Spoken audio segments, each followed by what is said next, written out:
Hi y'all, this is Emily with Emily Talks. Welcome back to my channel. Again, thank you so much for joining me here.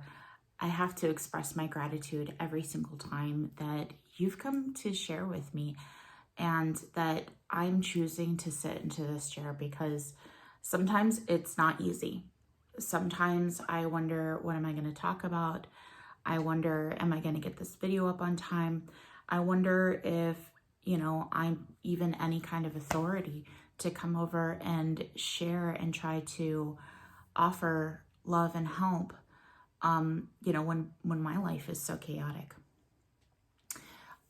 So today, because I'm facing some challenges, I want to talk about honesty.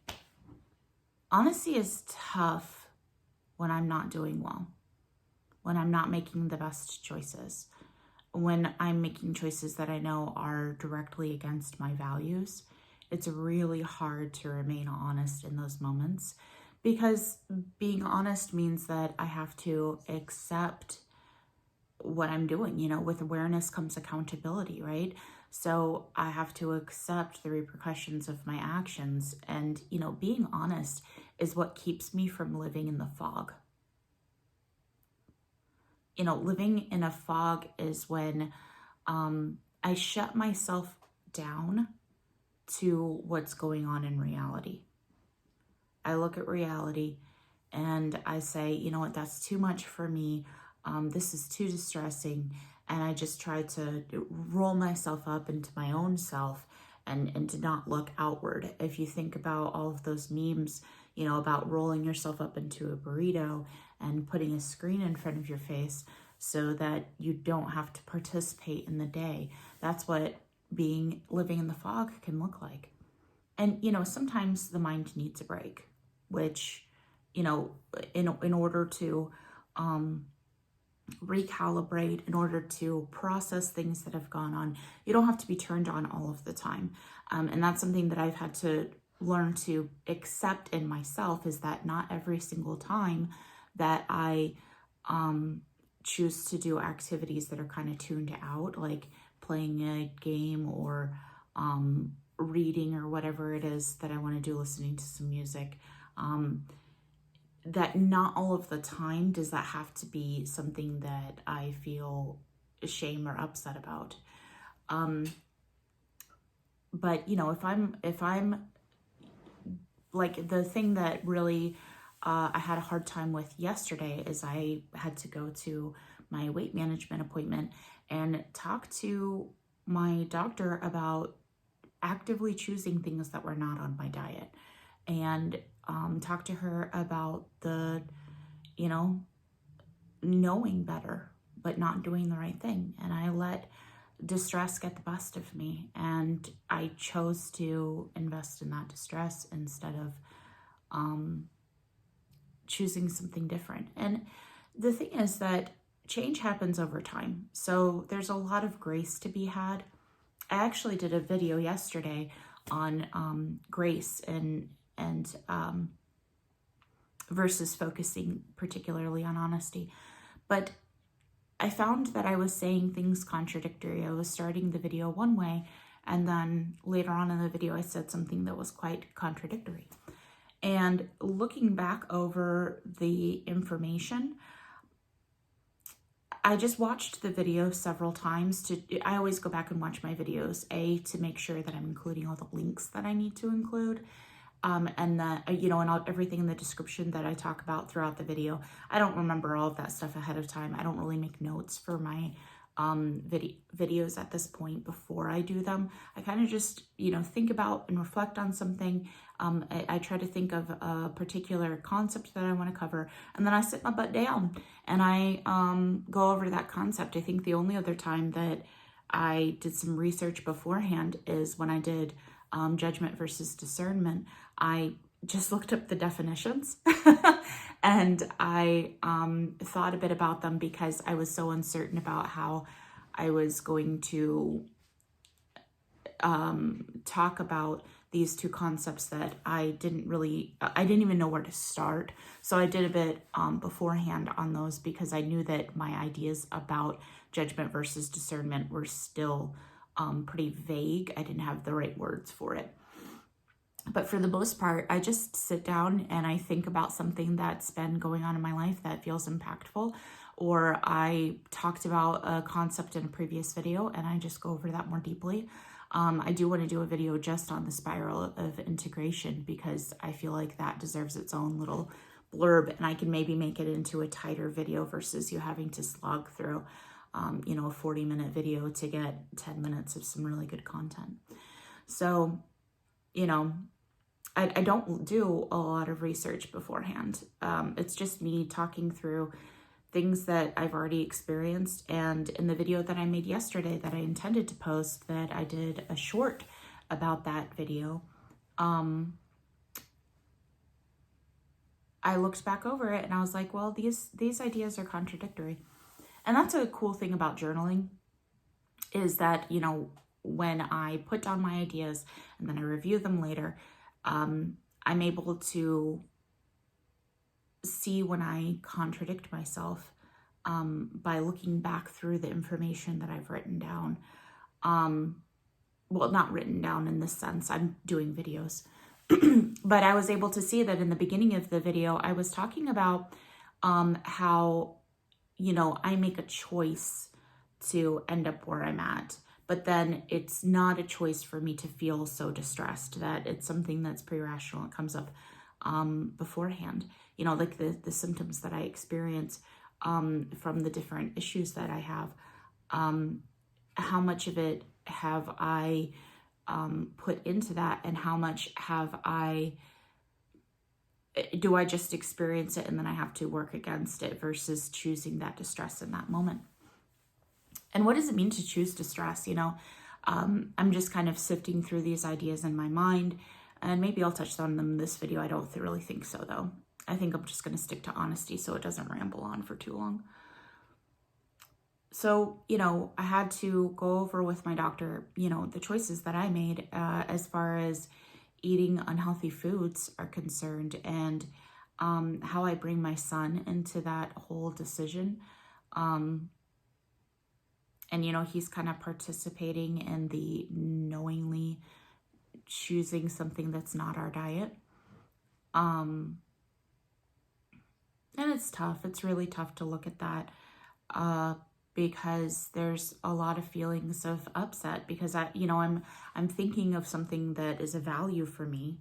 It's something that's a goal for me. And I'm looking at my behaviors that actively disrupt and destroy that value.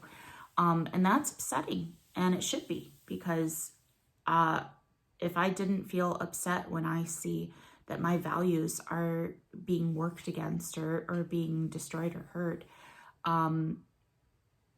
if I didn't feel that way, it wouldn't be really appropriate. I wouldn't have, like, I should feel good when I achieve my values. That drives me toward that.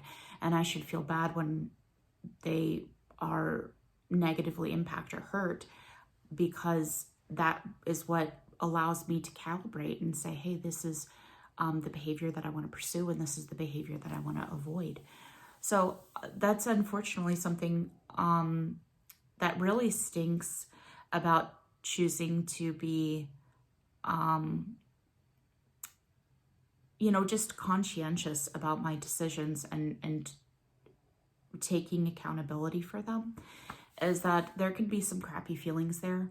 And I don't want to beat myself up too much, because I want to focus on hope.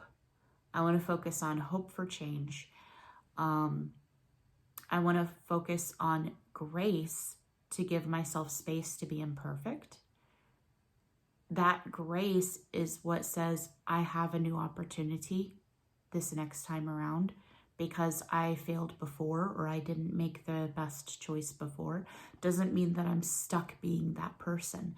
Even if I do it repeatedly, I'm not stuck being that person. I can be able to make new choices in the future. So, there's a lot of different components that go into this sense of honesty, more than just feeling like crap and knowing that I've done something wrong, and reviewing myself and casting judgment, which I've talked about before. To put a label on myself for having done wrong is actually counterproductive, because then I camp in fact over rising to truth. So I'm going to put a bunch of links in the description about judgment versus discernment, camping in fact over rising to truth. So check those out if you want to gain a little bit more information about fleshing those particular ideas out. But yeah, like looking over where my life is going is really important for me to stay on track. I've been sitting down and feeling really excited and wonderful about a lot of my videos, but that only lasts for so long. There's more things that go into the long haul than just feeling good in a moment. And a lot of that is commitment to my values, is looking at my values regardless of how I feel about them at that moment, regardless of trying to chase the feeling of feeling good. My values are more important than feeling good. And that's something that I struggle with a lot, is trying to have this immediate gratification, trying to just fill my life with moments of feeling good, because I, really struggle with long-term success. And that can be its own video too. So, where does that come from? And there's a lot of information that goes into that. But, the very, very first thing that needs to happen is that I need to own my actions. When I own my actions, I become responsible. When I'm responsible for both the bad and the good. When I'm responsible, it means that I could have made the opposite decision. And that in this moment, I can make whatever decision I want to impact the outcomes that I want. And I must be honest about saying this was my decision when I choose poorly. Instead of just saying, oh, it was so out of my hands. I just, I was dealing with X, Y, and Z. Part of what was going on is I had this surgery on my back. Very, very minor surgery, but a lot of stitches. And I couldn't really lean forward. And I have struggles with my executive functioning, which comes with neurodivergence.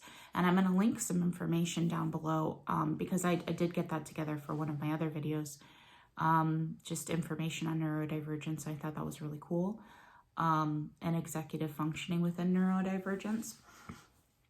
And I think that that's really helpful, because I do have struggles when it comes to getting together what needs to be gotten together. I get really overwhelmed when trying to prep things that need to happen. And then doing the thing is great. I feel wonderful, so like, for instance, when I go into the kitchen and I need to start making dinner, I have to, make sure that all of the dishes are clean that I need, the counters are clean, and then you have all of the different ingredients together, make sure that I understand what I'm about to cook, make sure that I have the groceries that I need. That's one of the hardest ones, because I don't have a car. Using the bus to be able to get groceries is a tough experience, because there's a lot of variables there, and that really is interrupted by my struggles with executive functioning. So, there's a lot going on there. And then on top of it, my back was hurting and I couldn't really bend over. And I had already been bending over repeatedly throughout the day, because it's just a natural part of my movement. But it didn't stop me from bending over all throughout the day and popping stitches and all of these different things. Because yes, I popped half of my stitches already. The stitches don't come out until next Monday. But for some reason, that just paralyzed me for getting dinner together. Whereas throughout the day, all the things that I have to bend down for, I still bend down for them. I just, as I can feel the stitches pulling and everything, and I'm worried about it. It doesn't really hurt. It just, I mean, it did in those early days when I really got off track and I started eating junk food with my son and telling my son to, like, you know, pop down to the gas station to get us food for the night.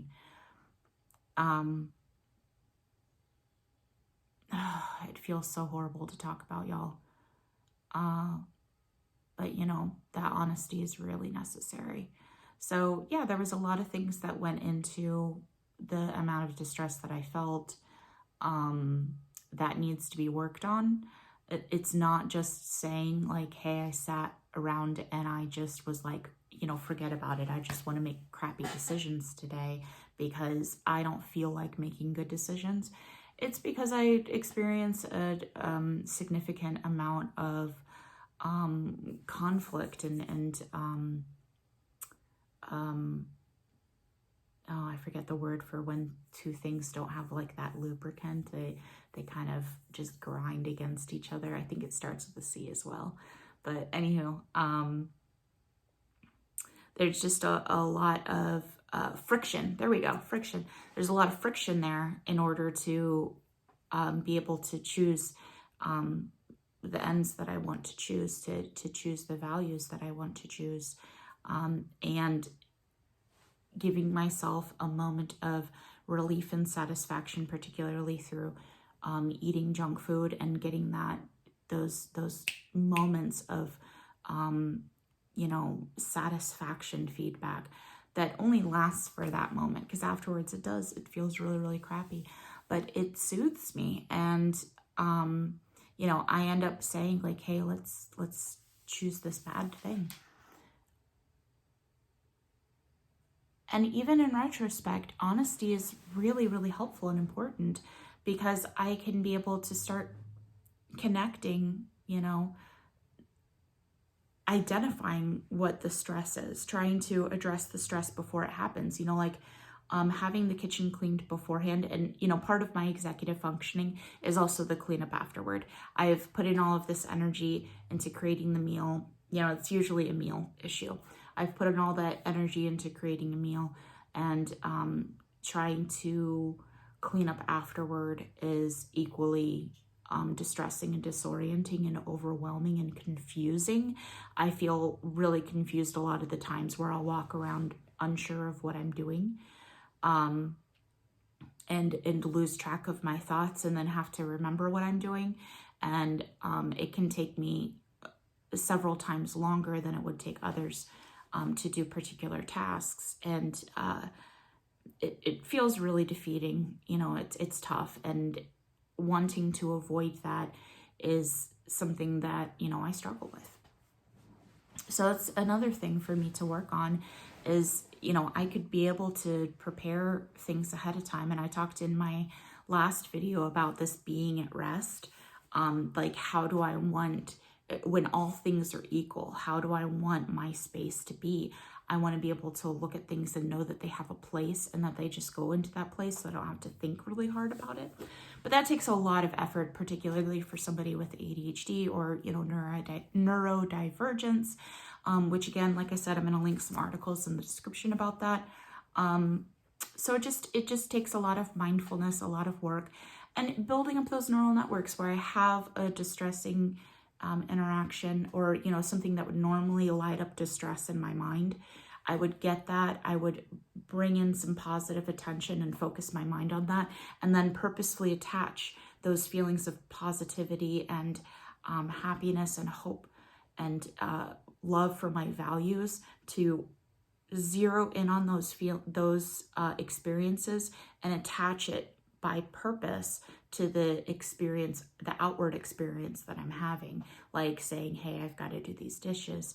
And by growing that and strengthening that over time, I will be able to undo that upset that I feel.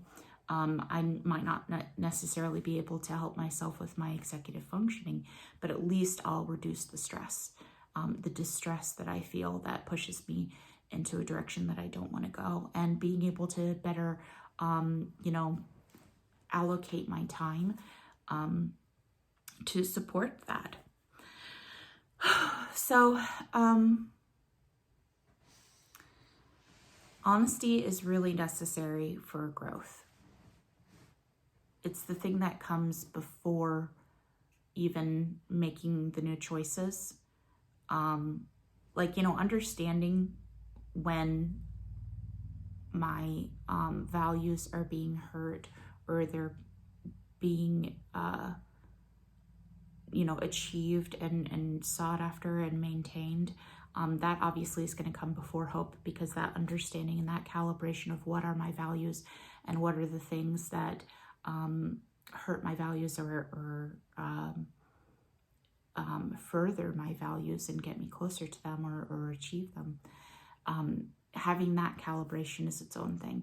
But being honest allows me to review my actions without excuses, without judgments also. To just say, did this achieve the thing that I want to achieve, or did it achieve something else? Where does this come from? You know, give myself responsibility so that I can be able to go back later and do something different and just maintain a sense of awareness instead of living in a fog. I really hope this helps with some introspection for yourself. And also, you know, with some grace to say, hey, you know, being honest doesn't mean that that you need to label yourself, or that you are now a failure, you know, or that you have to accept every little thing that you've done wrong as a punishment against yourself. It is going to feel bad. It does feel bad, but that's just a response to caring about your values, and that's appropriate and it's okay, and give yourself, you know, some grace and love. So I hope this helps with some introspection and helps propel you forward to achieving your goals. Check out the links in the description for more information about what I've talked about, particularly about how ADHD and neurodivergence affects executive functioning, because that's super important. Namaste, my friends.